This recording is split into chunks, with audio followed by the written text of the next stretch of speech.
going to be talking a little bit about some of the cautions, because Andy has told you about how awesome the world of social media is, but I'm going to tell you a few other things which have got a bit of concern. Again, we're in 2020 land, aren't we? So leadership and social media. We talked a little bit about leadership before in education. This is kind of related, but it's not so much theoretical, it's about what actually happens on the ground.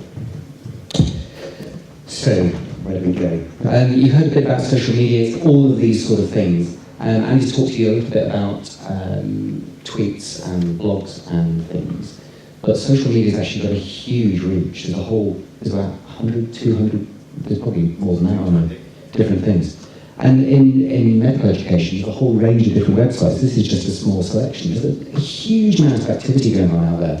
And that means that loads and loads of people are getting involved in this. And it's interesting when you come to speak to audiences like this, it's not necessarily the old fogies who know about this, it's the youngsters. And that does create a little bit of a problem in terms of, well, not necessarily a problem, but just it presents some interesting thoughts about leadership and control. Because in education and in terms of governance, we do have structures which exist in our organisations, but this isn't quite like that. So who are leaders in social media and who are we actually trying to lead? Do we need them at all? I suppose that's what we're going to think about in the next few minutes. I'll give you a clue, because giving the talk, I think they probably do need leadership of some sort. But is it just about how many Twitter followers you've got? How many Twitter followers have you got, CPR, Sure. You're not sure? 570. Oh, awesome. Well, I've got nearly 4,000, so I'm like, no, with those one, because I'm kind of a big deal.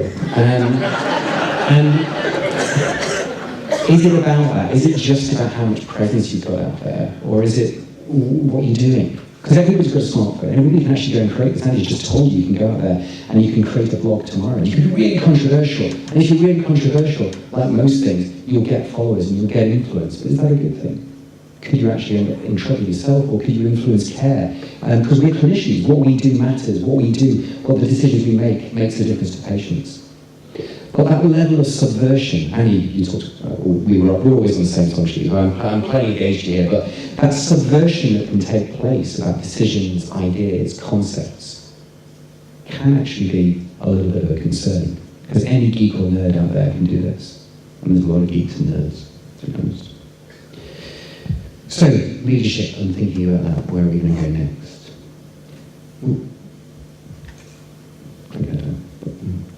So yeah, anybody can do this. There's a whole range of activities that can take place. Now, we do spend in leadership, it's always a question about whether you just want to spend your time preaching to the converted. So we can go to social media conferences, we do that kind of thing, and everybody thinks we're awesome. But actually, you could argue that leadership in social media is not about engaging with the people of CPRUL who's already tweeting and talking to you, but it's talking about the skeptics. And it's taking people through this curve of expectations. A new technology comes along and people like me and Andy will come speak to you and say, it's awesome, people inflating the expectations, this is going to change the world, all education will take place online, you will never go to a classroom again. But the reality is that after a short period of time, it doesn't kind of work out that way. So is leadership about taking people through these curves? Arguably it is.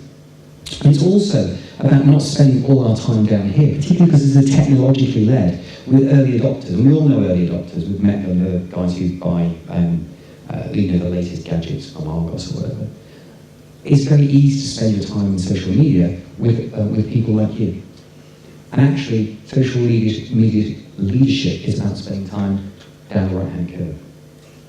So that's where you put your efforts. Also, what about reward? Is this worthwhile? Is all this effort Andy's putting in actually going to be of any benefit to him? So are we actually supporting people who are creating amazing content, who are helping people usually for free? And are we giving reward? Is it in their job plans? Is there some form of recognition through universities, degrees, awards, that kind of thing, to make sure that it's okay? And who's going to decide that?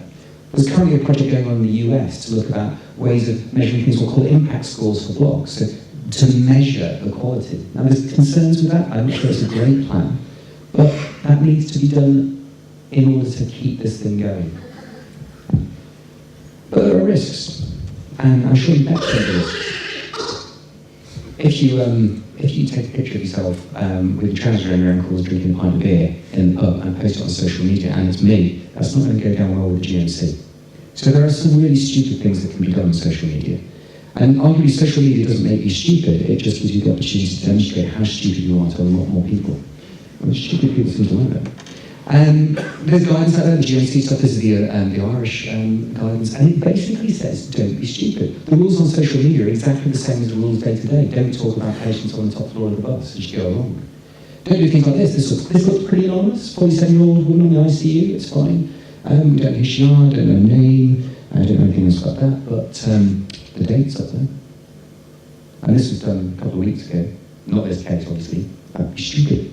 But somebody posted this about a patient, and it had that day's date on, and we knew where they worked. So within a matter of seconds, we could identify that they were tweeting about a live patient on their department. Now that's the sort of thing which, if you're not careful, will end your registration. Now we managed to get it taken down. We spotted it and let them know in about 5 minutes that things were good. So the principles, there are risks. This is from Mike Cadogan, I like it. There's a whole bunch of stuff down there on the left-hand side which is good things to do, and there's stuff on the right side, don't be stupid. I like this. This basically says be nice. You're a public-facing person in social media. Be nice, everybody can see you. This says don't be silly, and particularly don't be mean. And there are 2 additions to this, one from Cliff Reed that says don't treat when you're drunk. That's very true, and never, ever, ever go full frontal. It's really bad. And then we talk about the quality, because quality is really important. This is unfiltered stuff, and people like Andy can write this sort of stuff, for God's sake. And you could be reading it tomorrow. This is an interesting one. I actually agree with this, but it says don't use cervical colours for anybody with a suspected spinal injury. Now, are you going to do that tomorrow? Because you read it here? You could, and that could lead to anarchy. And that, we see that a lot. We see people reading stuff in an unfiltered way that comes back into medicine, comes back into the department. Be careful. So my role, social media leadership, is about this. Got these new, excited new people, and they want to choose. And our job in leadership is just to make sure they're protected and that they don't get bitten as they go along. And that's what social media leadership is about. Thank you.